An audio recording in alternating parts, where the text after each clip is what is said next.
ada beberapa putusan dari pertimbangan dari majelis hakim yang berkaitan dengan misalnya delik aduan, memang delik aduan absolut. Ada sebuah kasus di Bantul, ini terdakwanya dinyatakan tidak bersalah oleh majelis hakim karena memang bukan, ini berkaitan dengan delik aduan absolut. Yang mengadukan itu adalah bukan orang yang seharusnya mengadukan karena terhina.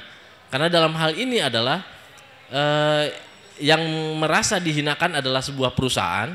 Nah, karena ini adalah delik aduan absolut, maka yang harusnya melakukan laporan adalah direktur utamanya.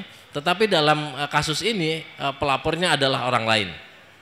Nah, di dalam putusannya di pertimbangannya di putusan pengadilan kemudian dia dibebaskan karena memang majelis hakim mengacu pada hal tersebut. Nah, ini memang konsisten kepada putusan Mahkamah Konstitusi ketika pasal 27 ayat 3 Undang-Undang ITE ini telah di judicial review.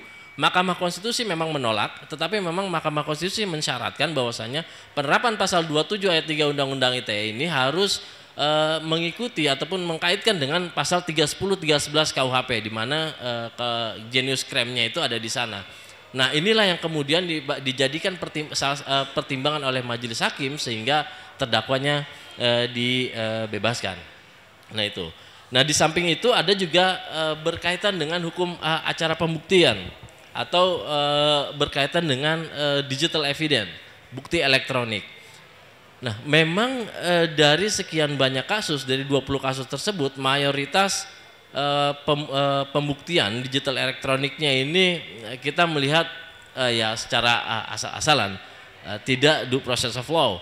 Kayak misal gini, ketika dalam pembuktian yang dijadikan alat bukti adalah screenshot dari kata-kata yang dianggap menghina atau mencemarkan nama baik, screenshot laman Facebook kemudian di print, ataupun screenshot dari percakapan di Twitter dan kemudian di print, itu yang dijadikan alat bukti.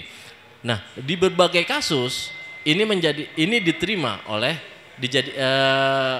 para penyidik dan kemudian juga oleh majelis hakim sehingga perkaranya diputuskan. Nah, tetapi ada dua kasus yang kita dapatkan karena penyidik tidak mampu membuktikan bahwasanya melakukan uji validasi terhadap bukti elektronik tersebut, maka terdakwa dinyatakan dibebaskan. Ada kasus misalnya di Pengadilan Negeri Jakarta Selatan, ini berkaitan dengan Twitter.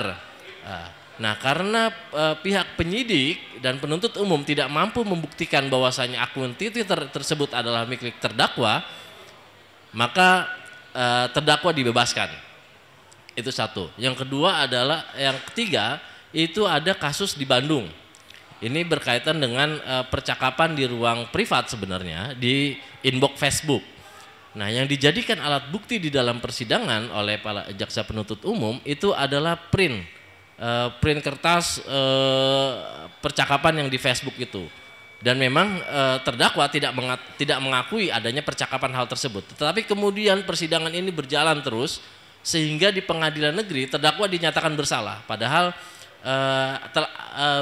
pihak pembela membawa uji digital forensik ini ke Mabes Polri, kemudian dari Mabes Polri juga mengeluarkan hasil forensiknya bahwasanya tidak ada percakapan tersebut di dalam inbox Facebooknya. Tetapi kemudian lagi-lagi di pengadilan tingkat pertama, di pengadilan negeri, kasus ini tetap berjalan dan tetap diadili dan terdakwa dinyatakan bersalah. Namun kemudian kami melakukan proses banding. Nah, di banding itulah kemudian putusan pengadilan negeri tersebut dianulir. Artinya karena tidak memperhatikan hal tersebut, masalah digital pembuktian elektronik. Nah, ini menjadi penting karena memang seharusnya memang kunci dari kasus-kasus yang berkaitan dengan pasal 27 ayat 3 Undang-Undang ITE ini harusnya dikunci di digital evidence-nya. Karena pembuktian digital ini tidak cukup hanya dengan dengan model screenshot ataupun karena ini ya kalau kita lihat sekarang Photoshop gampang, JPEG gampang diedit dan sebagainya. Yang sekarang adalah esensinya adalah apakah melacak betul apakah betul itu dibuat oleh akunnya dia, dan satu lagi apakah akun tweet tersebut merupakan milik dia. Nah, inilah yang harus dilakukan. Nah, celakanya memang ketika kita berdiskusi misalnya dengan para penyidik di kepolisian, mereka selalu mengeluhkan dengan minimnya sumber daya manusia dalam untuk melakukan digital forensik. Di samping itu juga kemampuan alatnya untuk melakukan uji forensik dan tingginya mahalnya biaya melakukan uji forensik. Dan memang kalau kita lihat ini tidak masuk akal, itu tidak bisa dijadikan alasan oleh aparat penegak hukum sebagai excuse mereka ketika menampilkan alat bukti hanya berupa screenshot. Nah, ini menjadi permasalahan tersendiri.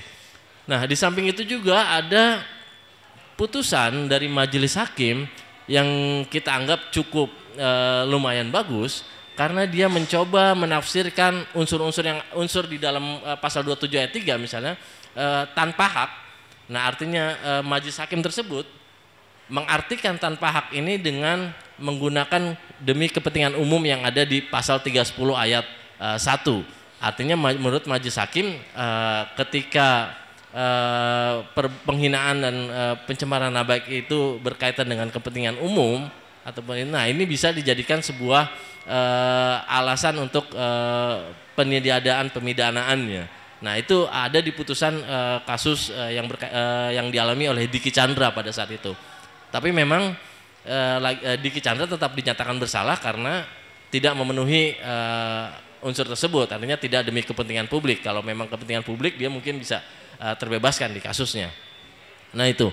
Nah memang masih banyak lagi yang berkaitan dengan hal tersebut. Kayak misalnya kebenaran faktual, kondisi faktual misalnya ternyata si pelapornya ini memang betul-betul dianggap oleh majelis hakim sesuai dengan apa yang dikatakan terdakwa di Facebooknya. Misalnya ada kasus di Bali, Denpasar, orang tersebut merasa terhina karena dianggap ditulis di Facebooknya seperti ular, licin dan sebagainya kan kayak gitu.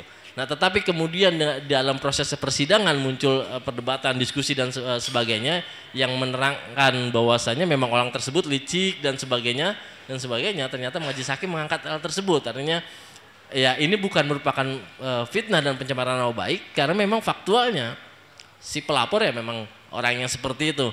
Nah, ini adalah beberapa pertimbangan dari putusan di pengadilan yang memang di satu sisi kita anggap bisa kita pakai untuk dalam melakukan pembelaan bagi para pengacara, dan juga mungkin harapan kita adalah ini menjadi sedikit bahan pertimbangan juga bagi para majelis hakim yang lain untuk dalam memutuskan perkara-perkara yang berkaitan dengan pasal 27 ayat 3 Undang-Undang ITE. Karena kenapa memang ya kalau idealnya kita semua berharap bahwasanya pasal tersebut ya sudah tidak perlu ada lagi lah. Gitu. Sudah dihapuskan, tapi memang the worst-nya. Namun kan hingga saat ini kita dengar pemerintah hanya menurunkan ancaman dari 6 tahun menjadi 4 tahun. Nah, ini yang menjadi masalah kan kayak gitu. Ternyata ke depan juga pasti akan ada terus kasus-kasus yang berkaitan dengan pasal 27 ayat 3 penghinaan, pencemaran nama baik di online. Kenapa sebenarnya Pradi melihat jangankan 27 ayat 3, 310 pun sebaiknya dihapus. Karena kalau kita lihat KUHP itu sendiri, itu kan lahirnya di zaman penjajahan. Jadi pemerintah diam Belanda yang memberlakukan itu. Jadi berlaku sebelum ada UUD 45. Pada saat UUD 45 di situ kita ada kebebasan berpendapat dan itu hak konstitusi masyarakat.